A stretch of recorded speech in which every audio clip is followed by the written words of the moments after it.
मुख्यमंत्री पुष्कर सिंह धामी की अध्यक्षता में बुधवार को हुई उत्तराखंड मंत्रिमंडल की बैठक में 8 बड़े प्रस्तावों पर मुहर लगी है। महिला सशक्तिकरण और बाल विकास विभाग के तहत संचालित मिनी आंगनबाड़ी केंद्रों को अब पूर्ण आंगनबाड़ी केंद्रों में परिवर्तित करने के प्रस्ताव को मंजूरी मिल गई है। इस फैसले से राज्य भर में हजारों बच्चों और महिलाओं को बेहतर पोषण और स्वास्थ्य सुविधाएं मिलेंगी। कैबिनेट ने सुपरवाइजर नियमावली में बदलाव करते हुए तय किया है कि अब सुपरवाइजर के 50% पद आंगनबाड़ी कार्यक्रमों में ही भरे जाएंगे। ऐसे में इसमें कार्यकर्ताओं को प्रमोशन और बेहतर अवसर प्रदान होंगे।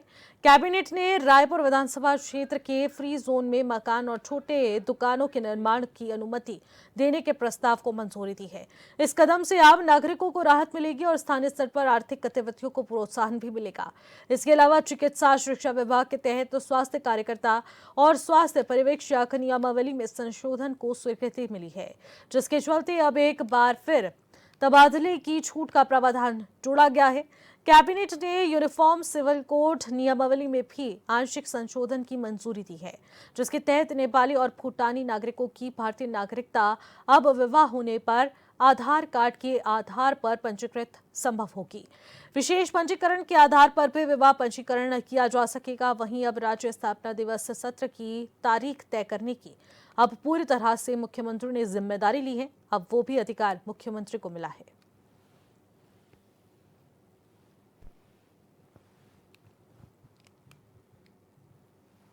मंत्रिमंडल में 8 विषय थे जिसके बारे में मैं आपको अवगत कराऊंगा।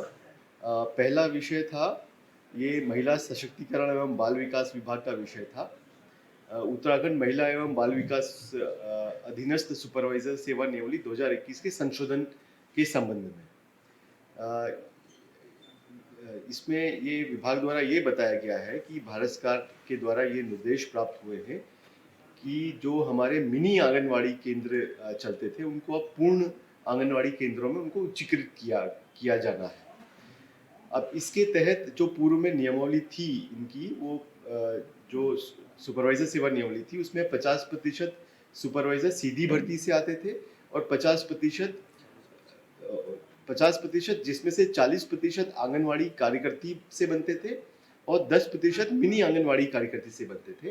तो चूंकि अब मिनी आंगनवाड़ी केंद्र बंद हो रहे हैं, वो पूर्ण आंगनवाड़ी केंद्रों में ही मर्ज हो जाएंगे, इसलिए नियमावली में एक छोटा सा परिवर्तन है कि पहले 40% जो है आंगनवाड़ी कार्यकर्ती से आते थे और 10% मिनी आंगनवाड़ी कार्यकर्ती से आते थे, तो अब पूरे 50% आंगनवाड़ी कार्यकर्ती से आएंगे। तो इतना छोटा सा एक परिवर्तन इन्होंने अपनी नियमावली में प्रस्तावित किया था, जिसे माननीय मंत्रिमंडल द्वारा अनुमोदन दिया गया। दूसरा विषय ये आवास विभाग का विषय था कि रायपुर एवं उसके समीप के क्षेत्र के अंतर्गत जो विधानसभा परिसर बनना है उसमें फ्रीज जोन बनाया गया था। अब फ्रीज जोन में इसमें आंशिक ये संशोधन किया गया है कि इन क्षेत्रों में जो लो डेंसिटी हाउसिंग है, जो छोटे छोटे अपने लोग घर बना रहे हैं, उसको अलाउ किया जाएगा और जो छोटी दुकानें हैं उनको बनाने के लिए अलाउ किया जाएगा। और इसके लिए जो डिटेल मानक हैं वो आवास विभाग अपने स्तर से तैयार करेगा। तो रायपुर विधानसभा क्षेत्र में निर्माण को भी राहत मिल चुकी है, क्योंकि धामी कैबिनेट में 8 प्रस्ताव हैं जिन पर मंजूरी मिली है, लेकिन तमाम विषयों पर भी चर्चा की गई है। आखिरकार क्या कुछ उस बैठक का निर्णय निकल पाया है और आखिरकार नतीजा क्या है, आज इस पर करेंगे बातचीत। हमारे साथ हमारे संवाददाता भी इस वक्त सीधे जुड़ रहे हैं। योगेश आर्य हमारे संवाददाता इस वक्त हमारे साथ जुड़ गए हैं।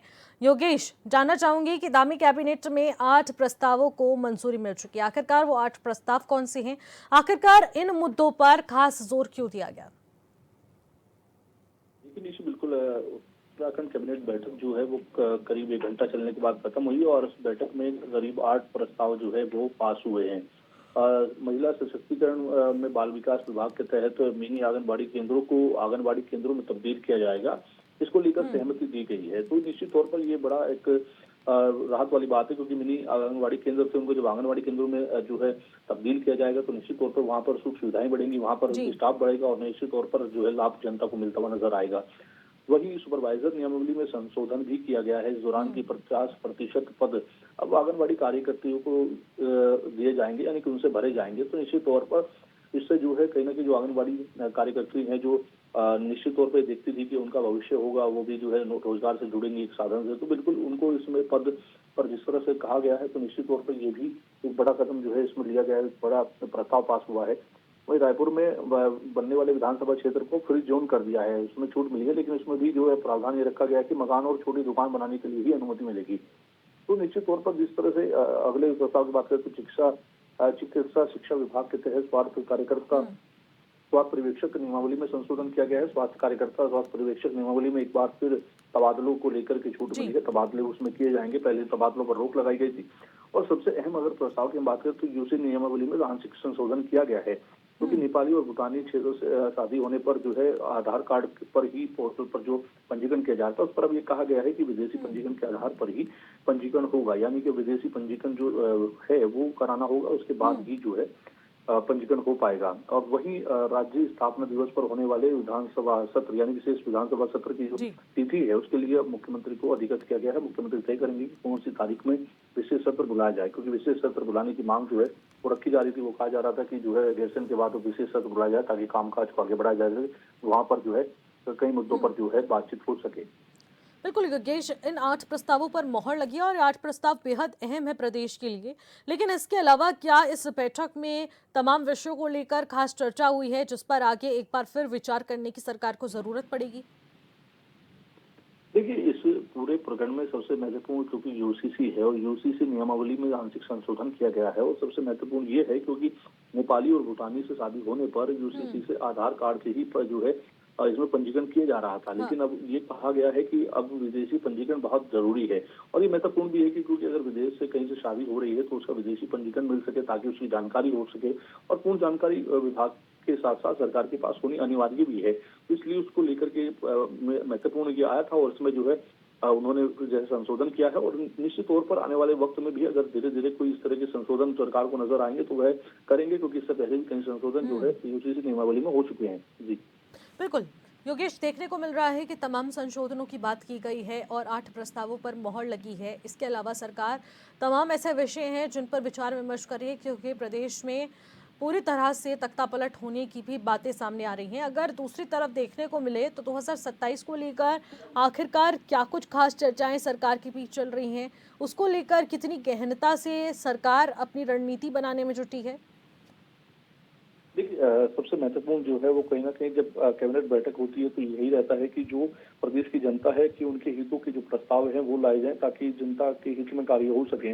या फिर उसके साथ साथ दो पहलू होते हैं कि या तो जो है जो पद है उनको सर्जित किए जाए, लोगों को राहत मिले, तो उसी के चलते ये सबसे बड़ी बात है। और लंबे समय से आंगनबाड़ी कार्यकर्ताओं की भी जो है पद को लेकर के चल रहा था कि उनके पद भरे जाए, तो निश्चित तौर पर ये भी बड़ा कदम माना जा सकता है। और इसके अलावा सरकार तमाम तरह की जो चर्चाएं हैं बाजारों में, जो जिस तरह से राजनीतिक गलियारों में चर्चाएं गर्म रहती है, उन पर तमाम चीजों पर चिंतन मंथन रहता है, और ये रहता है कि जो राज्य की जो जनता है उसके हित में प्रस्ताव लाए जाए ताकि जनता को जो है उसका लाभ मिल सके। क्योंकि ये जो प्रस्ताव आज 8 पास हुए, कभी आने वाले वक्त में कहीं ना कहीं जनता को लाभ मिलता हुआ नजर आएगा।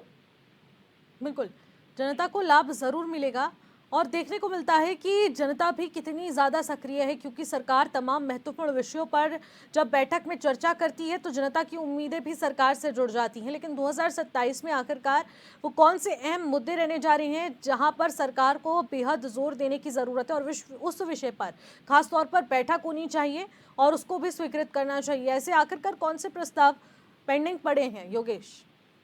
देखिए, ऐसा अगर इन पूरे प्रकरण को देखा जाए तो जिस तरह से 8 प्रस्ताव पास हुए हैं, तो आने वाले वक्त में शिक्षा को लेकर के प्रस्ताव लाया जा सकता है, क्योंकि शिक्षा क्षेत्र में जो पदोन्नति का मामला चल रहा है उस पदोन्नति के मामले को लेकर के शिक्षक नाराज हैं, तो उस पर भी जो है आने वाले वक्त में जो है देखा जा सकता है कि इस पूरे प्रकरण पर कहीं ना कहीं जो है मोहर लगे, उस पर जो है प्रस्ताव आए। इसके अलावा जो डॉक्टरों की तैनाती है वो भी हाल ही में हमने देखा कि उसको लेकर के दावा किया गया है कि जल्दी दुर्गम क्षेत्रों में बड़ी तैनाती की जाएगी। टेक्नीशियन नहीं है, टेक्नीशियन की भर्ती को लेकर के उनके पदों को सृजन करने का काम जो है सरकार कर सकती है। तो निश्चित तौर पर ये ध्यान में रखा जाए कि दुर्गम क्षेत्रों में किस तरह की चुनौतियां जो है लोगों के सामने है, उनको लेकर के किस तरह से समाधान उनका हो सकता है, उसी के जुड़े जो है प्रस्तावों पर जो है चिंतन मंथन करने की आवश्यकता है, ताकि आने वाले वक्त में जनता को राहत मिल सके। और उस जनता को जो पहाड़ी क्षेत्र में दुर्गम क्षेत्रों में रह रही है, जो आशा करती है कि सरकार उनके लिए जो है जब कैबिनेट बैठक करे तो उनके लिए कुछ ऐसा लेकर आए जिससे जो है उनको राहत मिलती हुई नजर आए, तो निश्चित तौर पर आने वाले वक्त में देखने को मिल सकता है कि इस तरह के प्रस्ताव उनके पास है। ये सरकार को भी सोचने की आवश्यकता है, सरकार इन पर चिंतन मंथन करके लोगों के लिए प्रस्ताव लेकर आए, क्योंकि जनता के प्रस्ताव के लिए ही हमेशा सरकार बात करती है। जी बिल्कुल योगेश, और आखिरकार सरकार इस पर क्या कुछ निर्णय लेती है और इन 8 प्रस्तावों को आखिरकार जनता किस तरीके से स्वीकार करेगी और इससे आखिरकार क्या कुछ मदद पहुंच पाएगी, क्या कुछ बदलाव होंगे, वो देखने वाली बात रहेगी। बहुत बहुत शुक्रिया योगेश हमारे साथ जुड़ने के लिए, तमाम बातचीत करने के लिए।